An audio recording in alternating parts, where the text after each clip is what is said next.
Hello दोस्तों, मैं doctor Ram Singh Patel, assistant professor, Pandit Motilal Nehru PG law college Chhatarpur. दोस्तों, जिस तरीके से भारत के सभी विधानों में भारतीय संविधान सर्वोच्च विधान है, सभी विधियों को भारतीय संविधान से बल मिलता है, सभी विधियों को संविधान से वैधानिकता प्राप्त होती है। कोई भी विधि यदि संवैधानिक प्रावधानों के प्रतिकूल है तो वह विधि असंवैधानिक घोषित कर दी जाती है और उस विधि का कोई औचित्य नहीं रह जाता, कोई महत्व नहीं रह जाता। तो संविधान हमारे देश में सर्वोच्च विधान है। ठीक उसी प्रकार से भारतीय संविधान के अंतर्गत दिए गए प्रावधानों में सबसे महत्वपूर्ण प्रावधान फंडामेंटल राइट्स अर्थात मौलिक अधिकार है। भारतीय संविधान के भाग 3 के अंतर्गत मौलिक अधिकारों के बारे में चर्चा की गई है। मौलिक अधिकार क्या है? तो मौलिक अधिकार ऐसे अधिकार हैं जिन अधिकारों के अभाव में किसी व्यक्ति को एक गरिमामय जीवन व्यतीत करना संभव नहीं है। कीड़ों मकोड़ों का जीवन तो जी सकते हैं, एक पशुवत जीवन तो जी सकते हैं, लेकिन एक गरिमापूर्ण जीवन व्यतीत करने के लिए, एक गरिमामय जीवन व्यतीत करने के लिए फंडामेंटल राइट्स अर्थात मौलिक अधिकार आवश्यक है। मौलिक अधिकार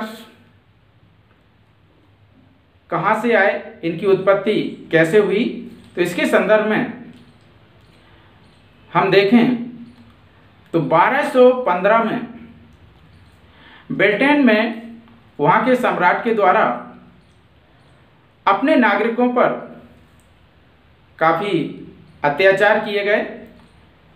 अपने नागरिकों को ब्रिटेन के सम्राट के द्वारा, वहाँ की सत्ता के द्वारा प्रताड़ित किया गया, उनके अधिकारों को छीन लिया गया।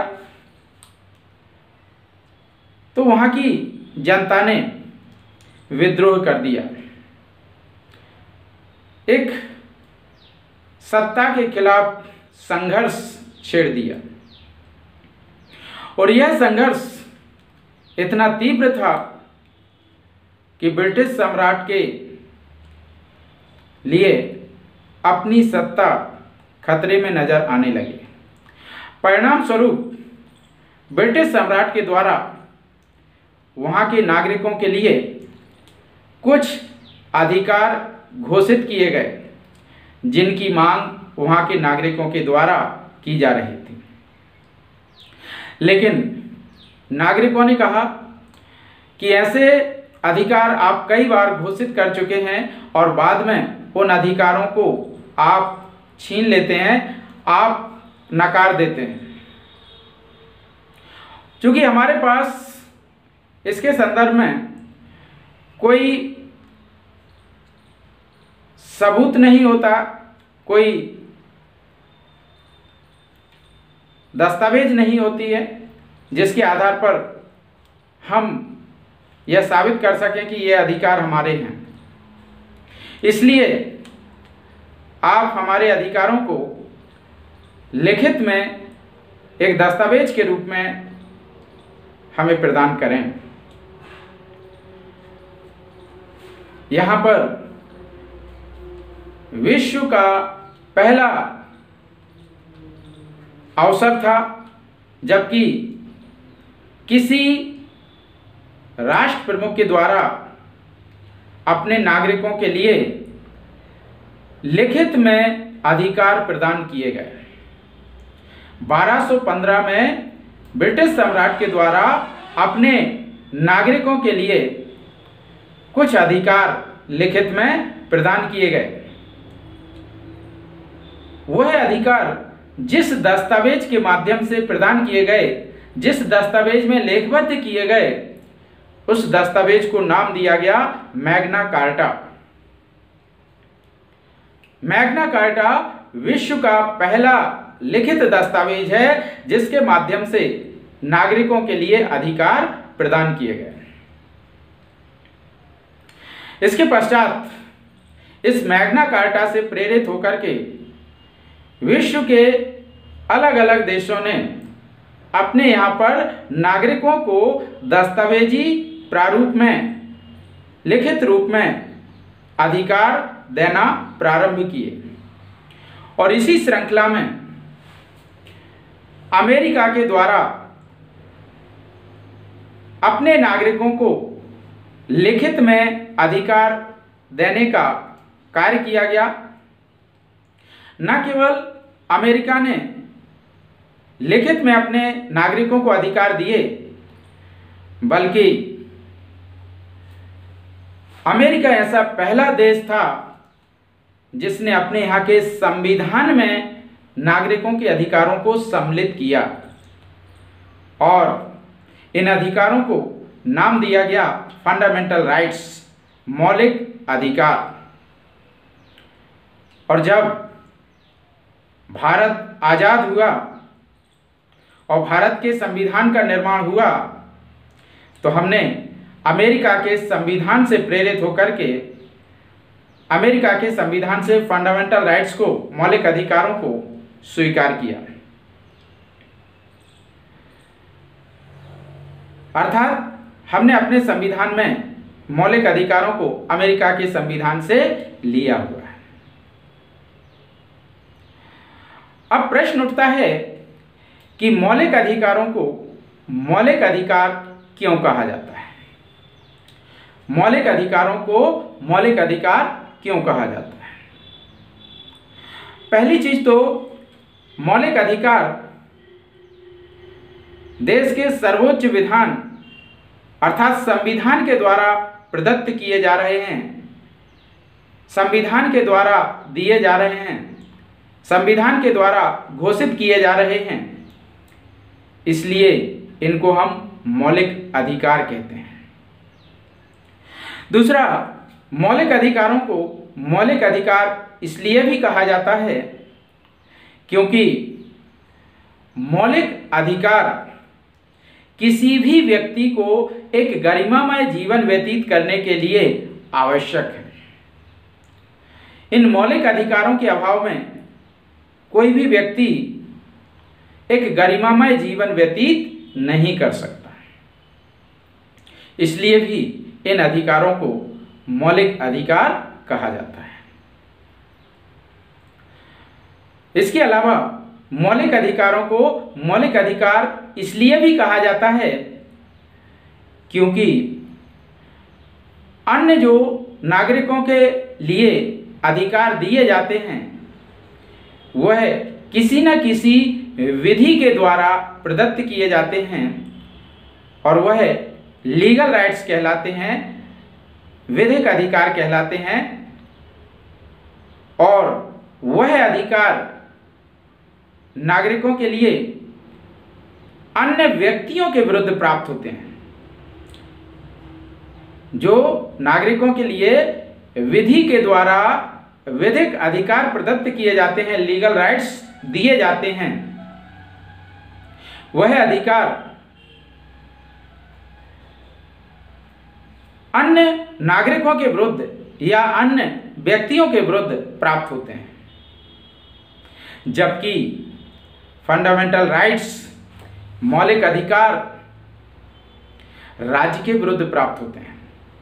ध्यान रखिएगा, मौलिक अधिकार किसके विरुद्ध प्राप्त होते हैं? राज्य के विरुद्ध प्राप्त होते हैं, स्टेट के विरुद्ध, स्टेट के अगेंस्ट प्राप्त होते हैं। यह बहुत महत्वपूर्ण चीज है कि विधिक अधिकार व्यक्तियों को व्यक्तियों के विरुद्ध प्राप्त होते हैं, नागरिकों को जो है तो व्यक्तियों के विरुद्ध प्राप्त होते हैं, जबकि फंडामेंटल राइट्स, मौलिक अधिकार व्यक्तियों के विरुद्ध प्राप्त होते हैं। फंडामेंटल राइट्स स्टेट के विरुद्ध, राज्य के विरुद्ध प्राप्त होते हैं। तो इसलिए भी इन्हें मौलिक अधिकार कहा जाता है। मौलिक अधिकारों को मौलिक अधिकार इसलिए भी कहा जाता है क्योंकि इनका उपचार बहुत महत्वपूर्ण है।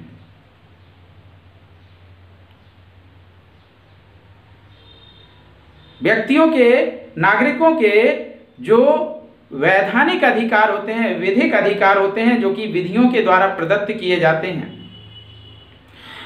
तो कितने भी बड़े से बड़े विधिक अधिकार का उल्लंघन क्यों ना हो, कितने भी बड़े से बड़े आपके जो है तो लीगल राइट्स का वायलेशन क्यों ना हो, उसके उपचार के लिए सबऑर्डिनेट कोर्ट ही जाना पड़ता है, अधीनस्थ न्यायालय ही जाना पड़ता है। और अधीनस्थ न्यायालय जब उन विधिक अधिकारों का निर्णय करेगा, उसके पश्चात वह अपील में हाई कोर्ट और हाई कोर्ट से अपील में सुप्रीम कोर्ट जाएंगे। लेकिन यदि किसी व्यक्ति के फंडामेंटल राइट्स का वायलेशन होता है, किसी व्यक्ति के मौलिक अधिकारों का उल्लंघन होता है, तो जिस व्यक्ति के फंडामेंटल राइट्स का वायलेशन होता है, जिस व्यक्ति के मौलिक अधिकारों का उल्लंघन होता है, वह सीधे अनुच्छेद 32 के तहत अपने मौलिक अधिकारों के उपचार के लिए सीधे सुप्रीम कोर्ट जा सकता है, सीधे सर्वोच्च न्यायालय जा सकता है, जहां पर किसी विधिक अधिकार के, चाहे कितना भी बड़े से बड़ा विधिक अधिकार क्यों ना हो, बड़े से बड़े विधिक अधिकार के उपचार के लिए अधीनस्थ न्यायालय में ही जाना पड़ेगा। यदि किसी व्यक्ति की हत्या भी हो जाती है, मर्डर भी हो जाता है, तो उसका केस सेशन कोर्ट में चलेगा, अर्थात सबऑर्डिनेट कोर्ट से ही स्टार्ट होगा। किसी की संपत्ति पर डकैती पड़ जाती है, तब भी उसका मामला सबऑर्डिनेट कोर्ट में ही चलेगा, सेशन कोर्ट से ही प्रारंभ होगा। लेकिन यदि किसी व्यक्ति के फंडामेंटल राइट्स का वायलेशन होता है, किसी व्यक्ति के मौलिक अधिकार का उल्लंघन होता है, तो वह अपने मौलिक अधिकारों के उपचार के लिए सीधे सुप्रीम कोर्ट जा सकता है, अनुच्छेद 32 के तहत सीधे उच्चतम न्यायालय जा सकता है। यद्यपि उसके पास विकल्प है, वह चाहे तो अनुच्छेद 226 के तहत, आर्टिकल 226 के तहत हाई कोर्ट भी जा सकता है। हालांकि ऐसी कोई बाध्यता नहीं है कि पहले हाई कोर्ट जाए या पहले सुप्रीम कोर्ट जाए, वह हाई कोर्ट या सुप्रीम कोर्ट में से जहां उसकी मर्जी हो वहां पर फंडामेंटल राइट्स के वायलेशन के उपचार के लिए जा सकता है, मौलिक अधिकारों के उल्लंघन के उपचार के लिए जा सकता है। यदि राज्य के द्वारा अपने नागरिकों के मौलिक अधिकारों का उल्लंघन किया जाता है, फंडामेंटल राइट्स का वायलेशन किया जाता है, तो ऐसे नागरिकों को अधिकार है कि वह सीधे अनुच्छेद 32 के तहत सुप्रीम कोर्ट और अनुच्छेद 226 के तहत सीधे हाई कोर्ट जा सकता है। तो इसलिए भी इसके उपचार को ध्यान में रखते हुए भी मौलिक अधिकार कहा जाता है। यहां पर मौलिक अधिकार जो कि भाग 3 में दिए गए हैं, ये नागरिकों को काफी सशक्त बनाते हैं, काफी मजबूत बनाते हैं। ये ऐसे महत्वपूर्ण अधिकार हैं जिनको राज्य के द्वारा भी नहीं छीना जा सकता। यहां पर यदि किसी भी विधि के द्वारा फंडामेंटल राइट्स का वायलेशन किया जाता है, किसी भी विधि के द्वारा मौलिक अधिकारों का उल्लंघन किया जाता है, तो ऐसी विधि, ऐसी उल्लंघन की मात्रा तक शून्य होगी। यदि कोई विधि फंडामेंटल राइट्स का वायलेशन करती है, मौलिक अधिकारों का उल्लंघन करती है, तो ऐसी उल्लंघन की मात्रा तक ऐसी विधि शून्य होगी। इसके संदर्भ में पूरा एक थ्योरी ऑफ बेसिक स्ट्रक्चर, आधारभूत ढांचे की अवधारणा निर्मित हुई है, जिसके लिए हम लोग आगे आर्टिकल 13 में विस्तार से अध्ययन करेंगे। यहां पर भारतीय संविधान के भाग 3 के अंतर्गत मौलिक अधिकार दिए गए हैं, जिसमें मौलिक अधिकारों को मूल संविधान में 7 मौलिक अधिकार या कहें कि 7 भागों में बांटा गया था। 7 मौलिक अधिकार प्रदत्त किए गए थे। पहला, राइट टू इक्वलिटी, समता का अधिकार, जो कि अनुच्छेद 14 से लेकर के अनुच्छेद 18 तक दिया गया है। दूसरा, राइट टू फ्रीडम, स्वतंत्रता का अधिकार, जो कि अनुच्छेद 19 से लेकर के अनुच्छेद 22 तक दिया गया है। तीसरा,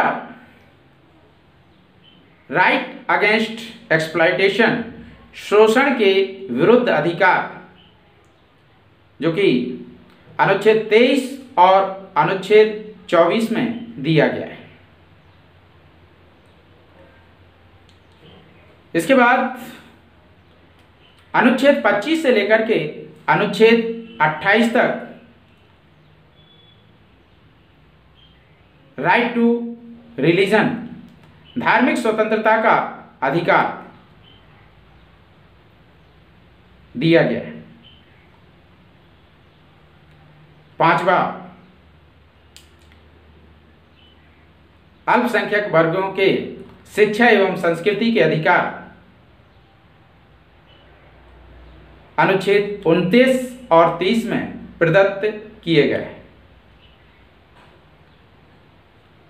संपत्ति का अधिकार, जो कि मूल संविधान में था,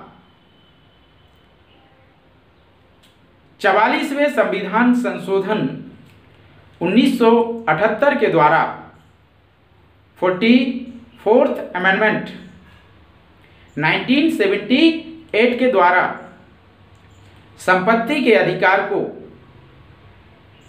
फंडामेंटल राइट से हटाकर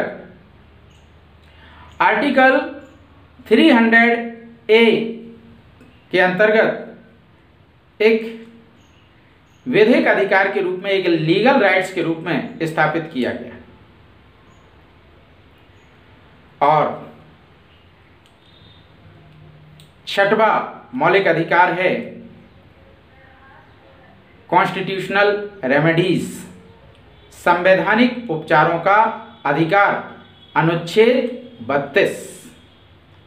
अनुच्छेद 32 के अंतर्गत संवैधानिक उपचारों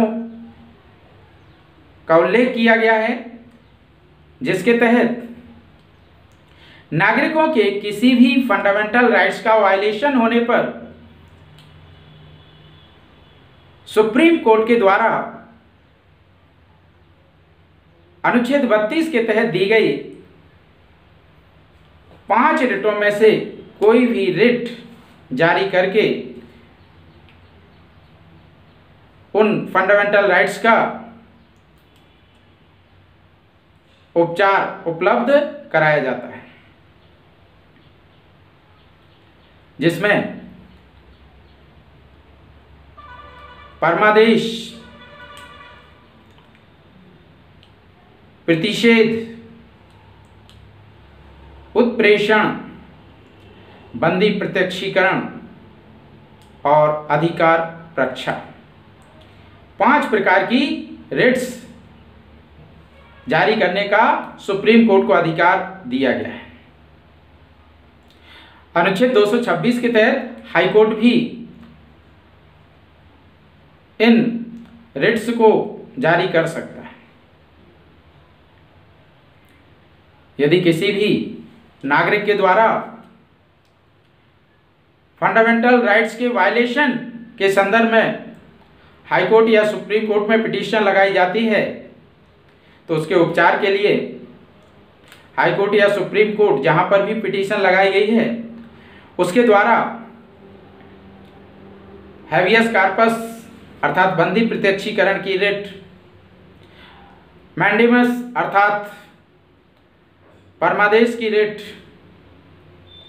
प्रोहिबिशन अर्थात प्रतिषेध की रिट, सर्सरी अर्थात उत्प्रेषण की रिट और क्यू वारंटो अर्थात अधिकार प्रक्षा की रिट जारी करते हुए नागरिकों के मौलिक अधिकारों के उल्लंघन की दशा में उपचार उपलब्ध कराया जाता है।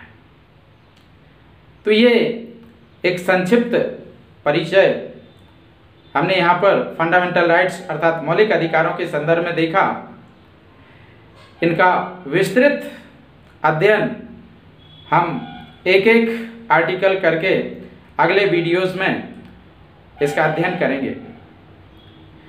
वैसे तो आप लोगों ने आरएसपी लॉ कॉन्स्टिट्यूशन चैनल को सब्सक्राइब कर ही लिया होगा, लेकिन यदि अभी तक आपने आरएसपी लॉ कॉन्स्टिट्यूशन चैनल को सब्सक्राइब नहीं किया है तो आप इसे सब्सक्राइब करें, बाजू में दिए बेल आइकॉन को जरूर दबाएं जिससे कि आने वाले प्रत्येक वीडियो के नोटिफिकेशन आप तक पहुंचते रहें।